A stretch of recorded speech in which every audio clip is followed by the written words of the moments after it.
এই ফুলগুলোর নাম কি কেউ জানেন? এই ফুলগুলোর নাম হলো বেত ফুল। বেত ফুল জিনিসটা সম্ভবত খুব কম সংখ্যক লোকেরাই চিনতে পারবে। গ্রামের মাটি প্রকৃতির সাথে যাদের একদম বেড়ে ওঠা তারাই মনে হয় এই বেত ফুল জিনিসটা চিনতে পারবে। তো যাই হোক, বেত ফুলগুলোকে আমি হালকা আলতো হাতে জল দিয়ে ভালো করে ধুয়ে নিয়েছি আর তাতে দিয়ে দিয়েছি একে একে চালের গুঁড়ো, ময়দা, হলুদ গুঁড়ো, মরিচ গুঁড়ো, পরিমাণ মতো লবণ আর অল্প একটু চিনি আর আলতো হাতে পুরোটা ফুলের সাথে এইগুলোকে মিক্সড করব।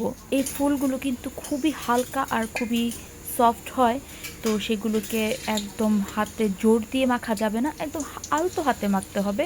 এই তো ভালো করে আমি সবগুলো মিশিয়ে ফেলেছি ফুলের সাথে।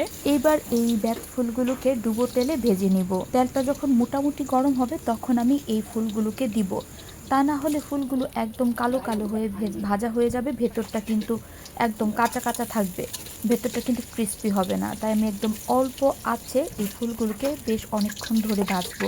এই যে প্রথমবার কিন্তু আমার চুলার আঁচটা একটু বেড়ে গিয়েছিল, তাই একটু কালো কালো হয়ে গিয়েছে। ঠিক এরকম কালার হলে আমি ফুলগুলোকে নামিয়ে ফেলবো। এই বেত ফুলের বড়া খেতে কিন্তু ভীষণ মজা লাগে, ভেতরটা একটু মিষ্টি মিষ্টি ভাব লাগে আর ভালো করে ভাজলে একদম ক্রিস্পি হয়। কারা কারা এই বেত ফুল জিনিসটা চিনেন আমাকে অবশ্যই কমেন্ট বক্সে জানাবেন।